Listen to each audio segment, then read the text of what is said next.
Hi out there in the real world land. That was my Diet Coke. All right, where do I begin? Where do I start? Well,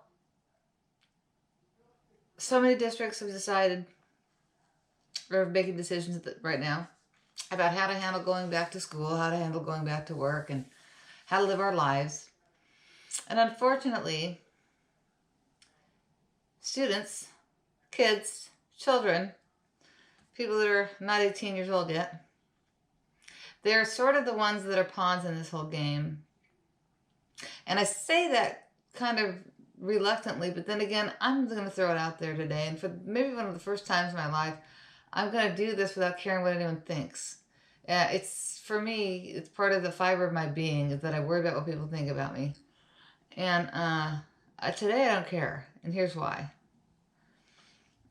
This process, well, a simple little time in everyone's lives, and I'll talk about that in a minute, has become this huge, monster, really.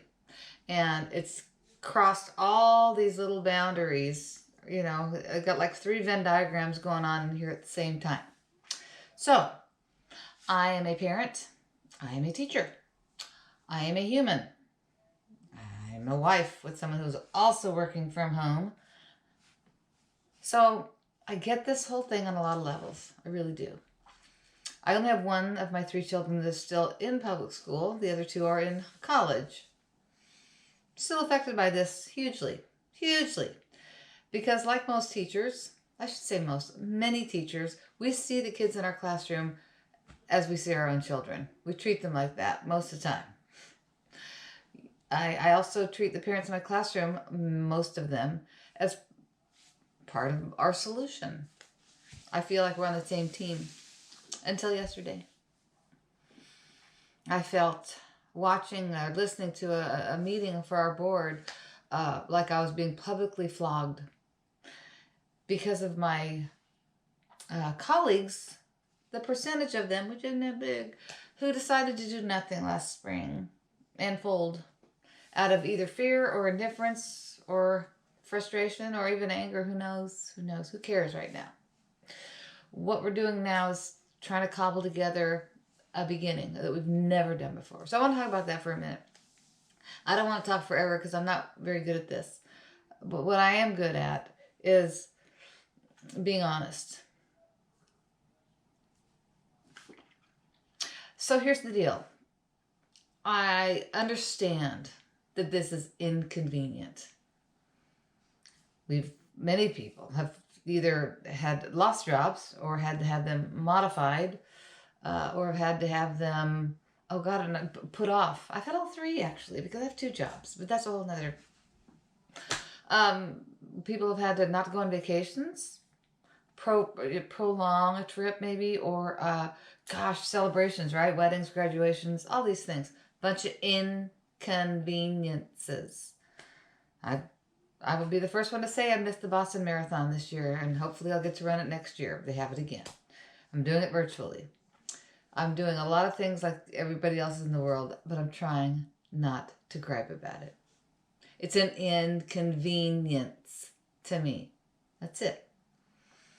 On a monetary level, it's affected people in that way, and I get that too. That means we don't get to have as much stuff to buy to put in our garages. But I digress.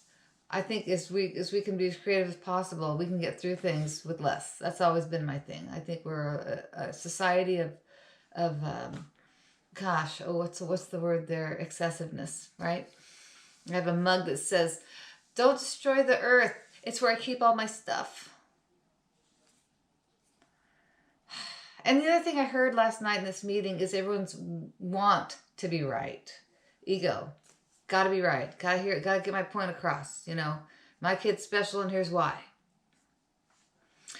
But I think we've lost touch with the difference between rights and responsibilities.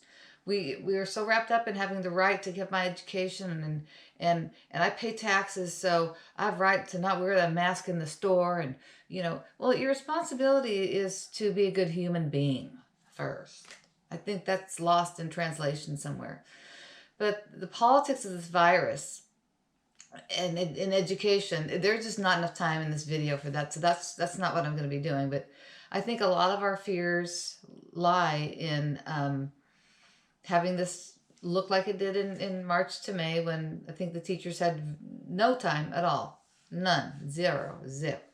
We were told on a Friday, get your things and go, kids. And I literally made home visits to make sure my kids had everything they needed, as I'm sure a lot of teachers did. Probably most teachers did. Cleaned out their desks, put them in bags. My student teacher and I, we did what we could. Like I said, most teachers did the best they could. Small time in our lives. 3 months. 3 months. But again, a lot of inconveniences, a lot of misgraduations, a lot of things like that. So what I heard, though, is all this fear about what we don't know. We don't know this, we don't know that. You know what? Let's focus on what we do know. What we do know is that we are a country that isn't starving to death. We're a country of smart people. We have a lot of resources. The sun's going to rise whether we are in school or not. Most of us are going to go on in a year or two or however long this thing lasts and have wonderful lives. We're so wrapped up in this 4-month period of time that we had to deal with, and probably 4 more months. Who knows? What I do know is that I'm a science person. I've got a degree in science from college, and I'm not afraid to use it. And that science degree tells me that I listen to people who have a lot more education and experience with science than me.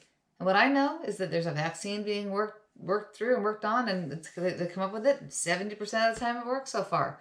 Gee, and it's only July. I'm pretty sure that somewhere along the line it'll be 100% sure. Talk to the people who found the vaccine for smallpox.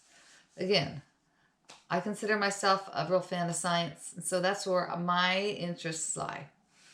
So if you do the math, you're mathematicians out there, people. I personally have been on this earth for 56 years and have taught about 26 of those years, 27. So if I did the math, that breaks down to about 72 months-ish. And if I divide that by the 4 months that I've had to deal with this inconvenience, I'm telling you, it's 0.005% of my life. I guess that makes me really old. But I digress. So if a kid is 9 or 10, or 8, 9, or 10, somewhere in there, yeah, it's a bigger percentage of their lives, but it's a bigger opportunity for them to rise to the occasion and watch us do that. So what I've heard too is the mental aspects of all this, about how kids aren't seeing each other, and what do we do, and what am I supposed to do about their mental health? Well, last time I checked, you're the parent. I'm the parent. We're the parents. And this pandemic is not forever. And that's what we can tell our kids. It's not forever. But if you break it down for a minute, some kids don't like going to school because they get beat up at school. Of course, that's happened when my parents were in school and their parents were in school. So there's a small percentage of kids that are just so happy just to be home. But that's not most kids. In fact, it's like I said, a very small sect.